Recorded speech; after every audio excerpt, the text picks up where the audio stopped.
Gestating the Curious Minds involves adult themes and situations. Just a warning.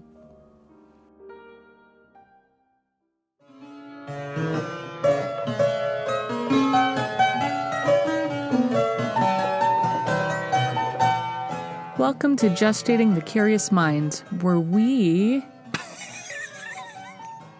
Do you fuck up already? I fucked up already. Go on, I'm not editing this. Where we dance to the delightfully devious diegesis of perversity. Diegesis? I don't know. To be honest, I vaguely know what that word is, but I'm too scared to say it out loud. I wrote this. I have no memory of it. I've never heard that word in my life. Are you drinking again? We are your entertainers, Glen and Gertie Nuzzles. Allow us to shine a light on the process of creation for the most splendiferous fiction genre, paranormal smut. Cute. Just for the listeners, the reason why Gertie seems a little off is because we've been doing some very serious planning. And it's stressed her out, and so now she's not in a good mood anymore. I stressed myself out. We were dancing to a song we were making fun of. We were having a great so time, much fun. and then all of a sudden everything went south and got real dark. I hyper-focused on something, and it took me down a rabbit hole. Yeah. Where I'm sitting in a dark room, scrolling through options. A dark room? Oh, the living room. Yeah. You hate that I love natural light. I really like light. I like lamps. I like overhead lights. I like fairy lights. The sun hasn't gone down yet, so the lights don't automatically turn on. This is the kind of house you chose to live in. Down. No, it's still there. It's 7:39. It's probably turned on upstairs right now. Probably. We're just not up there to appreciate it. This is the life you chose. Stuck in the basement. You chose this life. This is your own damn fault. Anything else from the intro? No. Episode 2. Episode 2. So, we rolled in the last episode to, It's You better not edit that out. It's staying in. She likes it when I burp and I go, bap, bap, bap, bap, bap. Well, I do it so I sound like a dog barking or growling. Yeah, it's fun for her. So, we, in the last episode, we rolled to construct the story of the characters, protagonist, antagonist, the environment, the time, blah, blah, blah, blah, blah. And You know the story. Yeah, the story.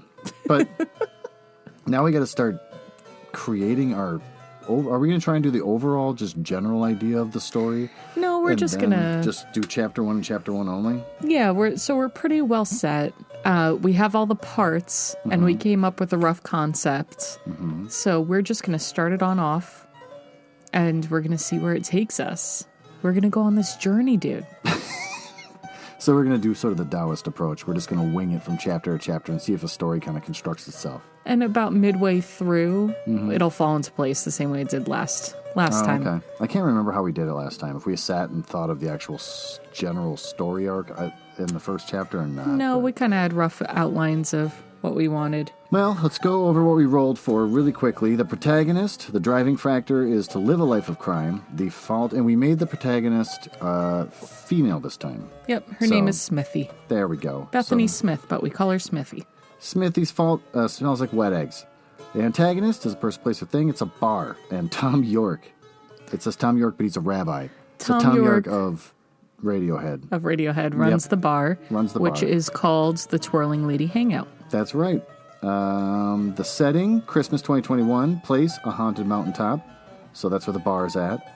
Conflict, internal, obsession with vintage Hot Topic clothing. So then the side characters, the heist members, are High Maintenance, Mateo Gibbs. The hedonist is Charles Ridgway. And Sporty Spice is Lucretia York.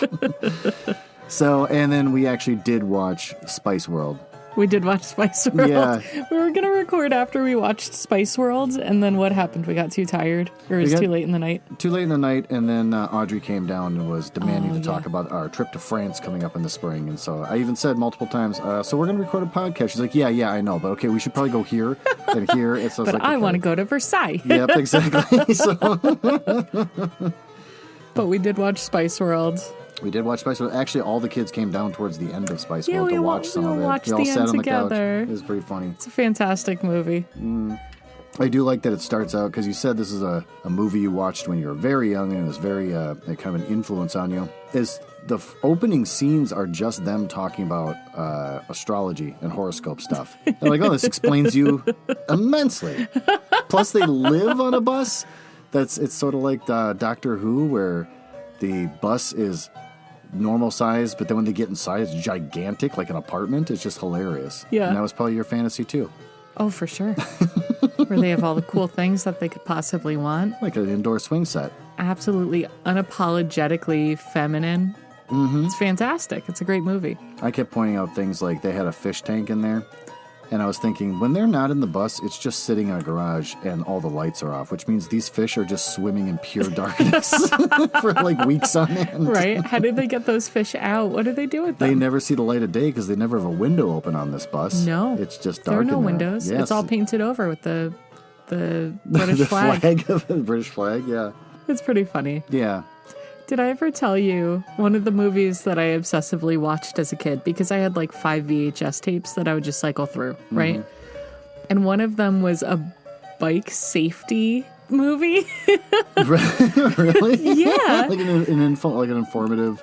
Kind of, but they had it was scripted, and there was a story, but there was also information about bike safety. Like the whole thing was this bike safety class, basically, and I would just watch it. That's hilarious. I would just watch it for fun.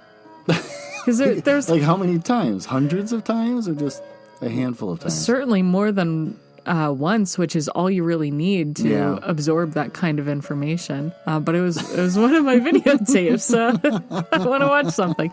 Let me watch this bike safety. And it was super early 90s. Oh, sure. Oh, my God. I used to skip classes in college because I was just feeling like I just want to have comfort television, go home, wrap myself up in a blanket. I don't know why I'm feeling fussy. And I felt that way more often than you'd think. And so I would skip class, go all the way home, and watch Wishbone on PBS. And man, and I'd get high and I'd watch Wishbone, curled up in a blanket, just like sipping on coffee or whatever. That's and I was just so adorable. damn happy. I watched it again. I remember the show being like, it's an oasis. It's always like this weird little small town sort of vibe going on, like quirky little neighbors. Everything's cutesy cute. They have little gardens and cute little backyards and stuff. And then it's always like, for some reason, like sunset going on. So there's like shadows and warm light. And I'm like, oh, this is an oasis. This little dog's running around. Boy, he's got big imagination. He's reading books and he's having fantasies and daydreams about him. And all the actors that are playing the parts of like Frankenstein's monster, but the Dr. Frankenstein is actually just the dog Wishbone. But these actors are 100% all in, like no embarrassment, just all in and playing these roles. Acting to this dog. Totally. And I was just like, God, this show is amazing. I watched it again as an adult on YouTube, and I'm like, oh, this is very good. It's because I was high. Yeah. So that was my thing. The lens of childhood and inebriation. I know. So, okay, we're getting into chapter 1. So what I'm thinking, Tom York and Sporty Spice, Melanie C, are both British. Mm-hmm. But I don't think this should be set in England because we've already established it's in Georgia. Yeah, everything's happening in this one. Yeah. Town So for some part. reason we have 2 Brits, right? Because we're making we're making her Lucretia York. Yeah. Okay. Yeah, there's no reason why it can't be. He could be tired of the fame he has around the world, but maybe Radiohead's not such a big deal in America as it once was, so he can actually own a bar out here, and people in Georgia, the small town of Georgia, won't really know it's him. He's just got a don't weird eye. recognize him. He's like, there's a bartender with a weird eye. That kind of thing. He's got his own private jet. He can come down here anytime he wants and just unwind at his own private bar. That sounds perfect. And then is Lucretia related to him? What was our story with that? I think we were going to make her his daughter. Heist a la Ocean's 11, maybe a heist on a bar, so we are definitely doing that. Protagonist ends up being a demon, that's right. Because she smells like eggs. She smells like eggs, so she doesn't know she's a demon at this point. Like, she's going to discover she's a demon halfway through the story, and then that's when they can successfully pull off the heist. Don't give away all the twists and turns. We're just at the beginning. No, I don't know. I think if we're going to be thinking up a story and recording ourselves doing it, we're going to have to give away the twists and turns. So it's just whoever winds up buying this book later or downloading it hopefully for free from somewhere. So we've decided that Mateo Gibbs is going to be reprising his role. because Hattie kicked him out of the forest to tip. At some point in the past. So we've decided all the stories we write is just the time jumping back and forth journey to cull together Mateo Gibbs' life. So it's like, this is far in the future of Mateo Gibbs has been on his own for... Well, it's 2021. Yeah, it's been on his own forever. And also, as a side note, our book, Batty for Hattie, is now officially on every platform. I checked. We're on Apple Books. That's and so Barnes thrilling. and Noble. We're at Barnes and Noble? That's really funny. I know, and the annoying thing is on all of those you can get the book for free, which is what I wanted originally, but on Amazon you have to have a minimum of 99 cents. It's so stupid. Yeah. So don't go buy our book. Go No, get it for just- free from anywhere else. Yeah, and listen to us read it, maybe. That's fine. Yeah, listen to us. I haven't done that Don't part give yet. us money. We don't want your money. No, we don't want our money. Let's jump right in. Let's go to chapter 1. Okay, so what are we going to open up with? So we need to establish Smithy. So Smithy, we've decided she's angsty. She has this idea of herself as a criminal. She wants to have a lair at the Twirling Lady, and they won't let her. And she also loves vintage Hot Topic clothing, bondage pants. Right. Okay, let's stop there. One, why we should maybe not we have to do a lot of writing on it, but we should give some sort of little factoids about why she wants to live a life of crime. Is it that she smells like eggs and no one likes her? So that's basically the reason why she eventually becomes all about Hot Topic clothing. Like, she's going to lash out and She whatever. feels alienated. Yeah, and she gets kind of rebellious. So I get that part. But why does she want to live a life of crime? Does she spend time trying to get involved in her church to make friends, but they even reject her? And then she's like, fine, I'm going to embrace the darkness of, I'm going to steal this bubble gum or something. I don't know. What would be the reason why she specifically wants a life of crime? I think we should reveal that maybe later in the story. During a tense moment, maybe where she's being vulnerable with another one of her team members. Okay. And you get a little bit more of a peek at her. Because I feel like in Batty for Hattie, we really laid out John Stith Pemberton's backstory all at the very beginning. Yeah. So maybe we should play it a little closer to the vest this Let's time. spread it out like peanut butter. To the edges, dude. To the edges, dude. And lay it on thick in the center. Make a peanut butter hump. Okay, well, we can save it for later. Oh, here comes a cat. Great. The loudest one, too. We can lay it out. And the dirtiest one. Like he's going to go jump in there. I don't know. At some point, we should make some bullet points so we know what we're working towards. We could drop little hints or something, but we don't have to right this second.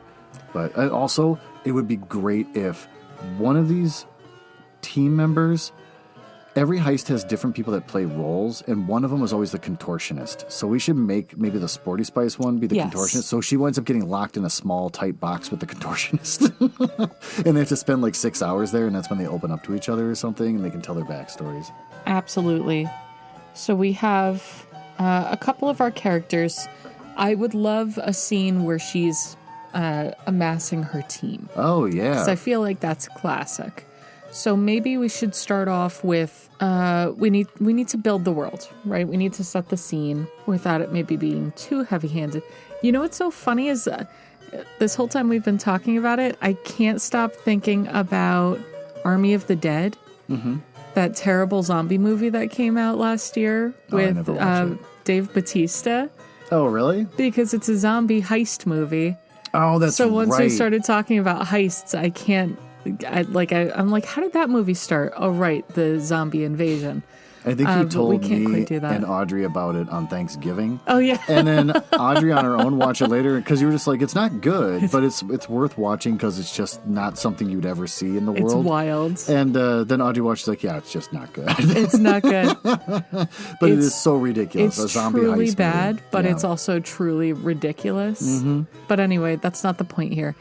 I feel like... I like the assembling the team because that is, I don't know, I don't want to dive too, I don't want to follow a rule of heist movie tropes, but one of them could be maybe she talks to York's daughter and they decide that they're going to try to do a heist on this place. Well, whatever. This is down the road, chapter 2 or 3 or something, whatever. And so they decide they're going to like pull together this heist, and they're like, you know who we need? And then that's when she'll say like, Mateo Gibbs. And then that's when they cut to him, and he's who knows what. Like he's in a pool hall like we talked about last time. Yeah. Or he's just like living in a shack where he's drinking too much and he's got like stubble, like facial hair. he's like, hanging out outside of a convenience store, just harassing the people that go in and out. And we can set up like little rules in this universe for the next however many books with Mateo Gibbs always playing a part, where he'll be like, I knew you guys would be back. So if we ever do one in the 1990s or 2000s, that he can like, they're infants and they're like, you're my favorite. And he's like, I'll see you again someday. Like, he just have these ridiculous tie-ins. I don't know where to start it. So we definitely want a chapter with them assembling a team. We want them to get into a tough situation where they become vulnerable and share their stories. Maybe for chapter 1, instead of describing her, because we're going to be spelling her out or, dropping information about her as the book goes on, maybe we just have her at the point at the bar where she decides, I got to do something about this. I need to. What's the heist? The heist is to steal money from the bar, What or are to they like stealing? Or is it because you said in your description that she wants to use the staff won't let them use it as a layer. So is her heist to be that they want to build a secret underground room or something? Like what's the heist? It's because they won't let them use it as a layer. What does that mean? I forget why we put that in there. I think we were just tying that in because she wants to be a criminal. Yeah. But I think that it's more of like a personal thing for Smithy, whereas she feels rejected. She's been rejected repeatedly. Mm-hmm. Tom York, it's just the straw that broke the camel's back. And she wants revenge. Yeah. So it could be something entirely petty and ridiculous. Maybe we make it that the twirling lady, maybe the namesake is some trinket that they have on display. Okay. I do like that idea, so I'm not trying to poo-poo that or talk over it. I just suddenly hit me. What if his bar is like, it's Georgia, so deep in the southern portion of Georgia. Is there a bayou in Georgia? I don't know. No, that's more Louisiana. That's Louisiana. Damn it. Some sort of deep woods situation where he's got this like really big trailer that he's turned into a bar. So all the locals that live out in these deep woods come out to, so you're stealing the bar. She wants to steal the bar. Literally steal the bar so it can be her lair. That's fucking brilliant. Is it? Thank you. I think we should do that. Plus Tom York investing in a trailer as a bar, which is illegal to begin with, but he just loves the thrill. Like, oh, they ever catch my bar. And we should never have her realize that she's Tom York from Radiohead. We can have someone on the side be like, I recognize you. Didn't I like see you in the 90s doing something? He's like, nope. He goes and like wipes dishes back. Yeah, it wasn't me. I'm a rabbi. I'm not a musician. I'm a rabbi with a bar in these really secluded woods in Georgia. And never explain the rabbi thing either. It's just part of his... It's just fine. And we don't even have to explain that he's a rabbi. We can just have him, like, kiss the mezuzah. Yep. As he's opening it up in the morning. Yeah. Absolutely. He's got, like, a really tacky, like, menorah neon light thing that goes in the window that he always... When he's opening up the store, it's just these things he's flipping on. And the people in Southern Georgia... Christmas. It's set at Christmas. That's right. It could be Hanukkah. It could be Hanukkah heist. Yeah, the Hanukkah. We just get the title of the book right here. The Hanukkah heist. Oh my god. That'll be our working title. I love Hanukkah heist. That's hilarious. This is be perfect. So she wants to literally steal the bar. She wants to steal the bar, and Tom York has been... We can tie in him having his own conflict of having to maybe leave or something, and then at the end he leaves at the bar. Whatever the resolution is, we'll figure it out. But he might just have to take off the yarmulke, and everyone's like, whoa, I recognize you. I'll be like, I'm Tom York from Radiohead. Like, never heard of it. He takes off his yarmulke, and suddenly everyone recognizes him. And maybe like a pair of glasses. Yeah. Or something. A la Clark Kent. Yeah. So let's open with Smithy brooding at a bar. Okay. There you go. So she stinks like eggs. And no one's sitting around her. There's a radius of clear. But the bar is so small because it's a literal trailer that Tom York is like, you really got to go. You're chasing away the 5 people that ever come here on a regular basis. Because, again, it's illegal, it's secluded, there's no advertising. She can have this stand where she's trying to stand her ground and be tough. Do we want Tom York to know Krav Maga? It's Israeli martial arts. What does he do without actually crippling her? I would imagine that we'll have a mild fight scene where Smithy will try to act tougher than she is because she wants so badly to be a criminal. Yeah. So maybe she talks like a 40s gangster. Sure. Like, now listen here, see? Or maybe, since we don't... Oh, if I have to read this out loud, then that'd be a different story.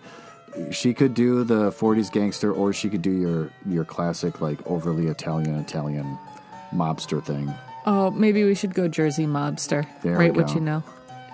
Have you ever read or internalized any part of My Immortal, the fanfic? I don't believe I've ever read it. I've heard about it a million times. I know it's so horribly written. Ben and I were going to maybe read it for the show, but then Ben's like, we can't. It's just so badly written that It is. reading it out loud is just painful. No, it's unless you're doing a dramatic reading, it's really hard. Yeah. The problem is, I read fan fiction, from like 2004 to probably 2008 or 9. Or 2019, yeah. And a lot of it was like that. Yeah. That it's only iconic because it's a reflection of the culture. Yeah. So I'm thinking maybe we just make Smithy super fucking cringy. Okay. Like, she's always talking about her vintage Hot Topic clothing and her, eyeliner and black lipstick. Yeah. She thinks she's super cutting edge and she's just emotionally immature. Yeah. You're going to have to drive all of that. I have a rough idea, but it's like the details that other people that might read it would understand, like, this person lived that life. So maybe she pulls her necklace dagger on him because she thinks she's tough. Mm-hmm. But Tom York knows Krav Maga. So we'll write a little fight scene. Mm-hmm. And he kicks her out of the trailer. And then she... Okay, so we are writing this chapter, so what would be a detail of the fight scene? I want him to do something really, like, degrading to her style. Like, rip one of the giant heels off of her boots or something. Or knocks her down with the bottom, the 6-inch long rubber heel just winds up, like, breaking off or something. So she's got to hobble away.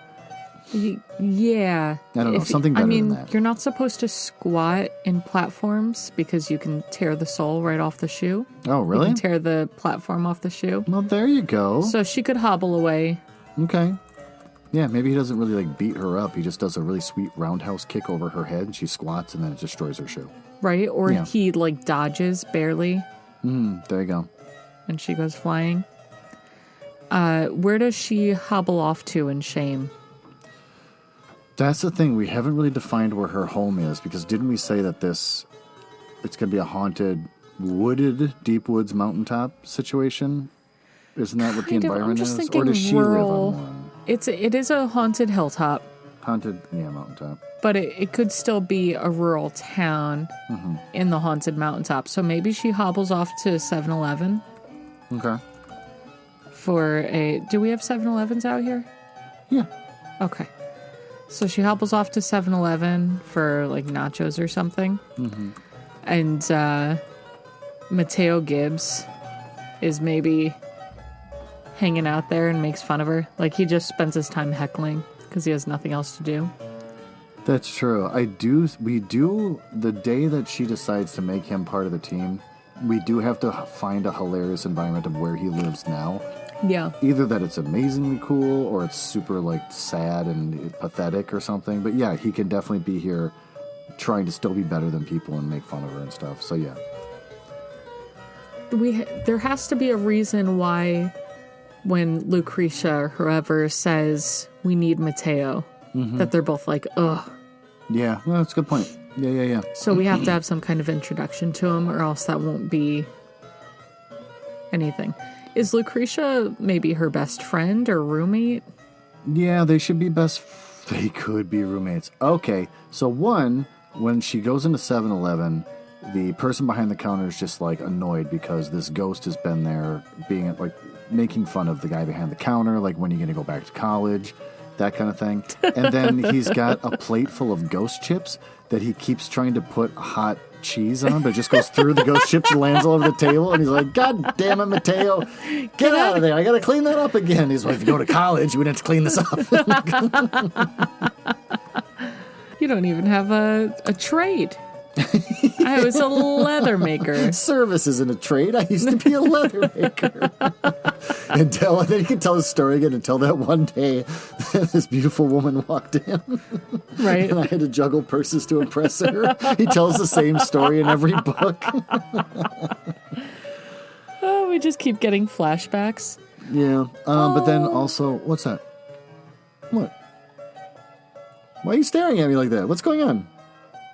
Oh, you're freaking me out. It's probably something we could maybe save for a future book, but it would be adorable if that woman's ghost gave him closure. Only when we're done doing the podcast. Yeah. Then they can float off into some ghostly abyss together holding hands. But Cute. Nope, that's our last book. Until now, Mateo has to suffer.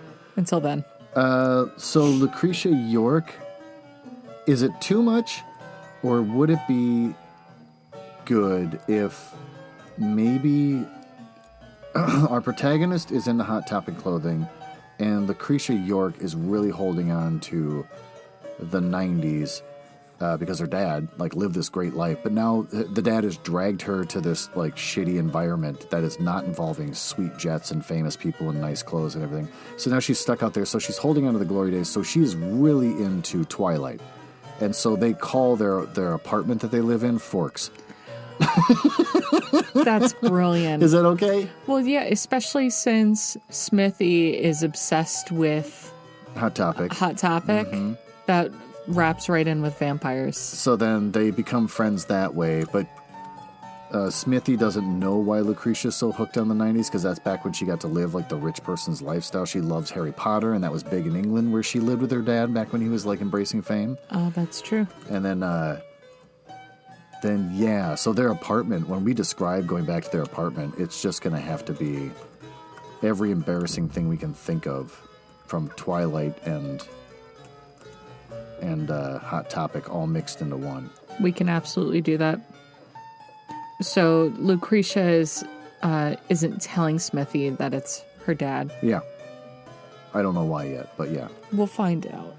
Especially, maybe she hints at he's not really a good practicing Jew. She's not really getting into the rock star part, but she's trying to hint at he's really a bad Jew. He's not really a rabbi. Yeah, exactly. As far as rabbis go, he's pretty loosey-goosey. He doesn't go to synagogue. But he always wears his kippah. And he never puts his menorah away. I get it now, it's Hanukkah season. But outside of that, the menorah's always out. And it's just... sun bleached. It's lip service, dude. Yeah, it's lip service. It's tarnishing. Yeah. So every time... maybe every time Smithy gets a little emotional, she puts off an extra puff of egg smell. They keep attributing certain things happening to the egg smell. She takes off her boots and Lucretia's like, oh, your feet smell like eggs. When in reality, it's just all of her. Oh, so the people around her haven't figured out that it's not just a coincidental conglomeration of things. It's just she smells like eggs in general. Okay. Okay. All right, so she runs into 7-Eleven. Oh, God, he's going to... Oh, that got everywhere. Did it? Oh, Gertie's got a cat that's got feline AIDS, and he's blowing boogers everywhere. It's getting all over the place. Let's take a break to wipe off the computer and stuff. Did it hit your computer? Yeah, I got it all over the place. Okay, we cleaned up the cat snot, and it was everywhere. It somehow lobbed over my computer screen and landed on my keyboard and stuff, so that was pretty amazing. Oh, that's it. You got the worst of it. Yeah, it was pretty bad. Wasn't that bad over here. It's amazing what he's able to do with that snout. That's what you get with feline AIDS. You bring a woman with feline AIDS into your house. What are you going to do? You can't do anything about it. No. So, to go over it, since we probably don't know where we left off, 7-Eleven, Mateo Gibbs is being an asshole. Sure. Goes back to her apartment. Does she run into, what's her name? Lucretia. Lucretia York. Maybe she runs Does into... she work at the 7-Eleven, maybe? Maybe she Mateo's would. heckling both of them. There you go. I'm getting Juno vibes, you know? Yeah, there you go.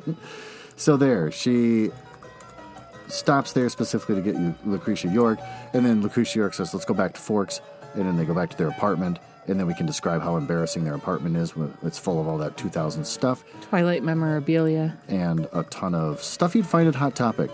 Just posters of Pantera. Anime. Linkin Park. Anime was a big one. Yeah, anime is huge. If their nostalgic period was the early 2000s, if that's what we're agreeing on. Sure. Late 90s, early 2000s. Yeah, a lot of Invader Zim stuff. That's right. A lot of... Do you remember... Was Powerpuff Girls a thing for that little genre? Probably not, right? I'm sure it had some crossover I was kind of thinking like an because ironic Hot Topic thing. would take like something cutesy, Yeah. and then I guess people would wear it ironically or not. They might have just genuinely liked it. At one point, Hot Topic was owned by the Gap. Was it really? Yeah, they were selling anything to make money, so it really doesn't make a difference. Yeah. What is cool or uncool. Mm-hmm. Okay. Do you remember...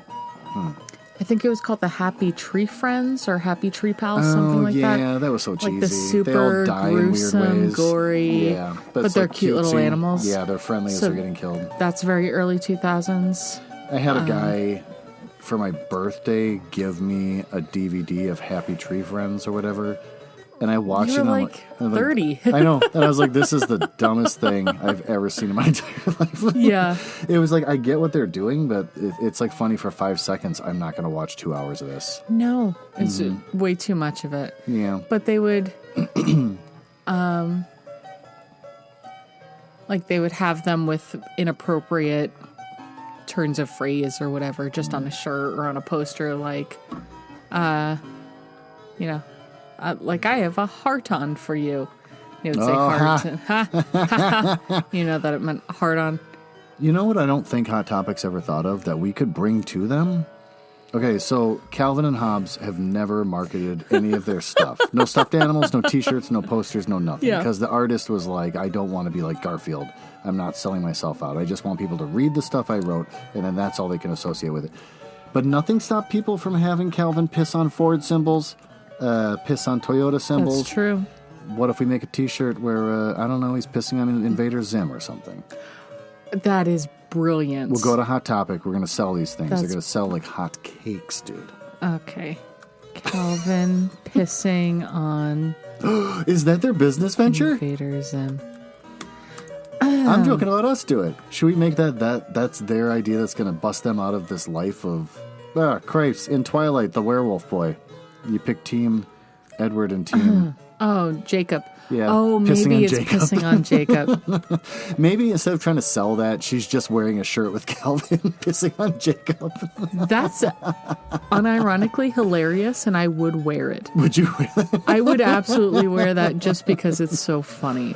Yeah. Oh, but so you're right, because she's sporty, so maybe she's got her own dreams, and her dreams are something involving just general fitness. Does she just want to, like, own her own gym? Does she want to work at Lifetime Fitness? What does she want to do? They can have this conversation in their apartment, and then it can kind of, like, lead to their discussion of the next chapter. Yeah, so maybe they're talking about their futures. There you go. And Lucretia's like, well, all I've ever really been good at is sports, but I don't know what I want to be. And then Smithy's like, yeah, all I've ever wanted to be is... tough. I want to be a tough criminal. I want to be someone's Bonnie to their Clyde. Oh, that's adorable. Okay, on the side, why would she not tell her best friend that her dad is a famous 90s and early 2000s rock star? That we can explain later or hint at later. Well, she's hyper competitive, so maybe she just wants to make it on her own rather than having someone else's influence. Okay, sure. There you go. Sure. She must be known for her own thing. Okay. So she's got daddy issues. Mm-hmm.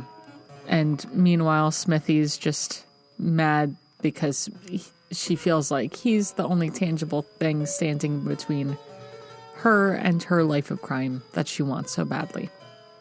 Okay. How does that sound for her first chapter? Good first chapter. One last thing.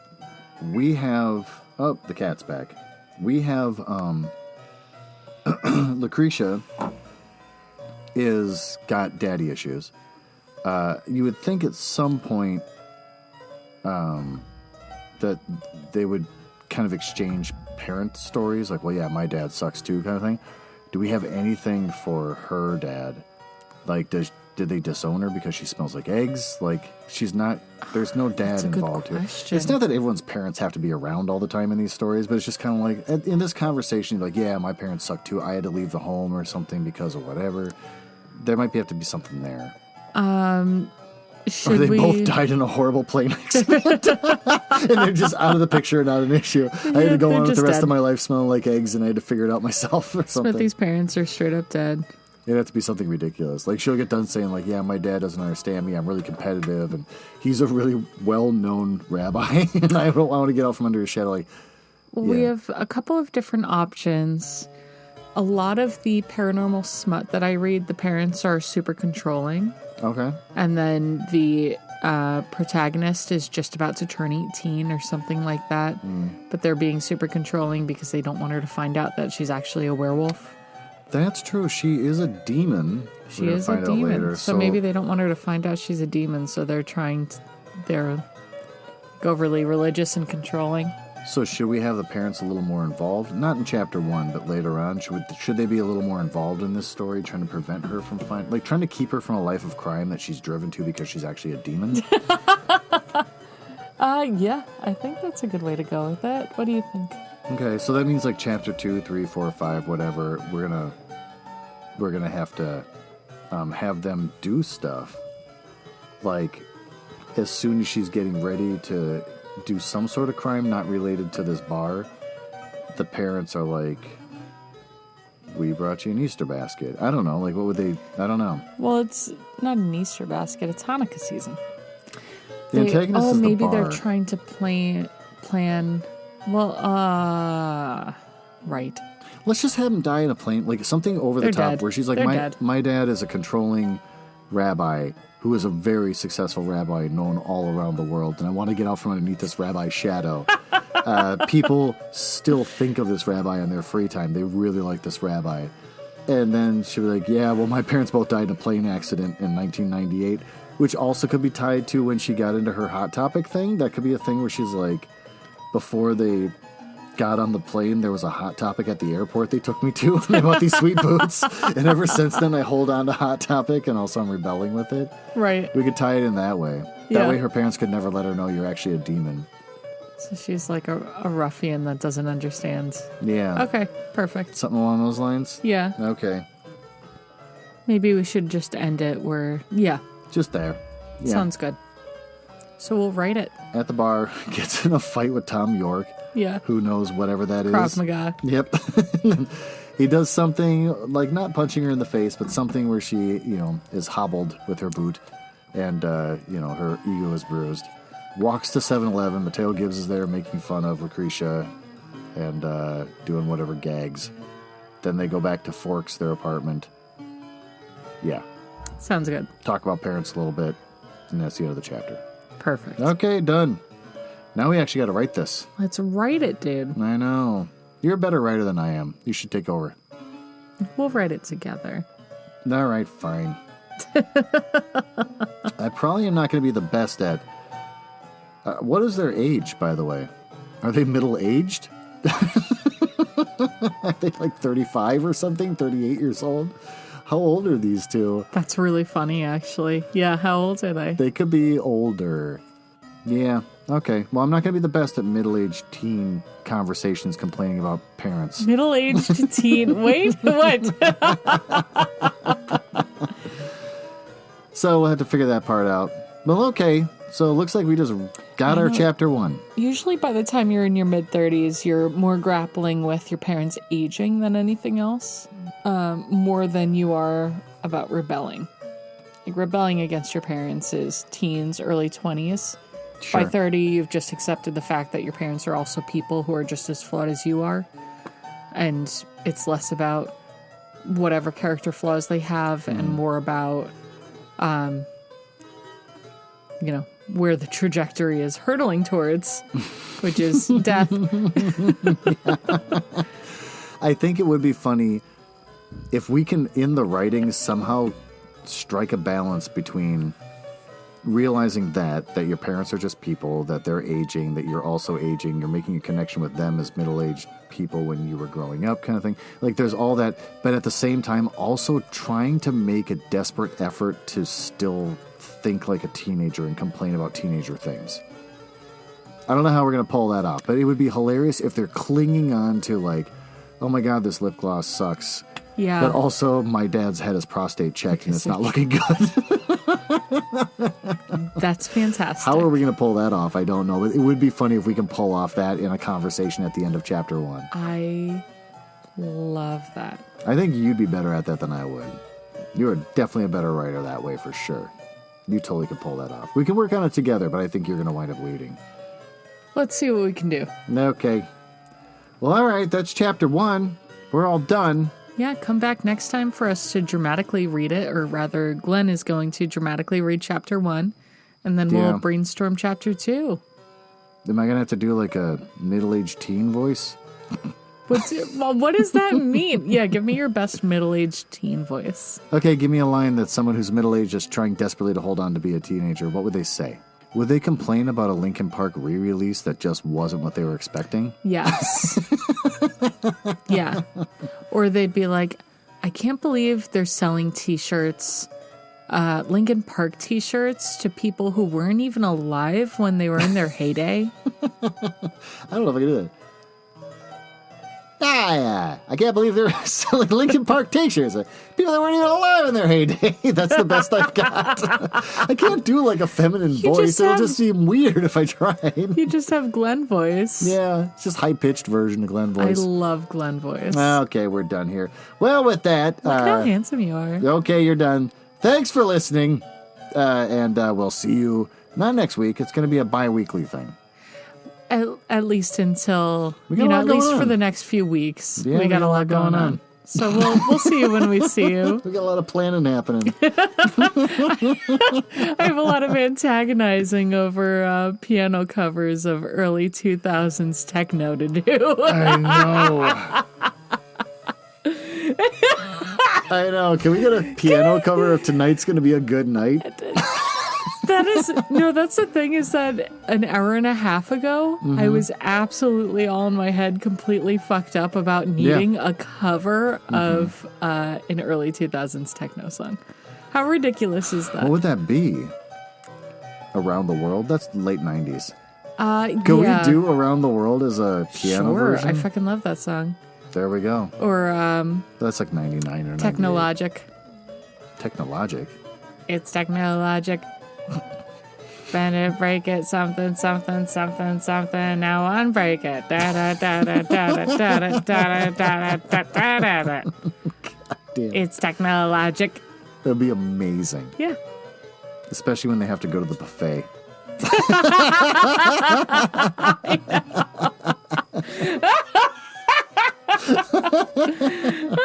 It's just a piano version of the most obnoxious Daft Punk song that ever existed. Oh, God.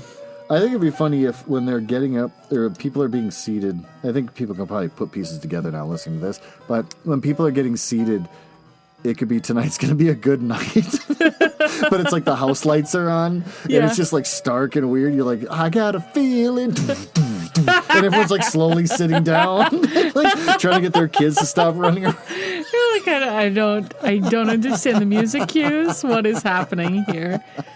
We really need to find a way to either teleport to the front or to be dropped down from the ceiling. Yeah. Oh, just in general? Yeah. During that, when people are being seated? No, they're seated, and then we just appear. Oh. You know, we could have a hype man. Ladies and gentlemen, the people you've been waiting for all night, like that kind of thing, like a voice over the PA, and then just all of a sudden smoke starts filling the front. Just a ton of smoke and like flashing a lights. WWE. Yeah, and then like all of a sudden we're there and we're so sweaty. Just drenched in sweat. Okay, we'll call Emmett after this. We got some ideas. We have ideas, and your Google Doc does not cover what we're imagining. The nuances. The nuances, dude. I love the... I need your input. I love the main song that we picked, which is the Arthur, from the movie Arthur, his theme song. The best you can do. The best you can do. That's our main song. Yeah. To which we will do an interpretive dance. Yeah, kind of an interpretive dance, yeah. We can't release this until... What if Kim listens to it? Kim, don't listen. Stop right now. Okay, well, that seems good enough. With that, this is going to be a bi-weekly thing because we're a couple of real busy kids. And so we will be back later where we read this in the horrible voice of two middle-aged teenagers. And then, yeah, tune in then. You going to say goodbye or something? Bye. Don't just stare at me like that. Okay, bye.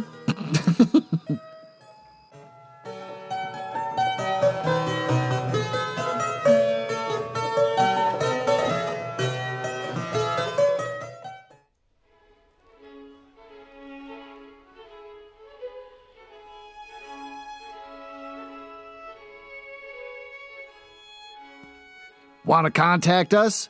Don't. This isn't about you. But if you have to, my email is glen.nuzzles, Nuzzles, @gmail.com. You can also find us on Twitter, @HouseNuzzle.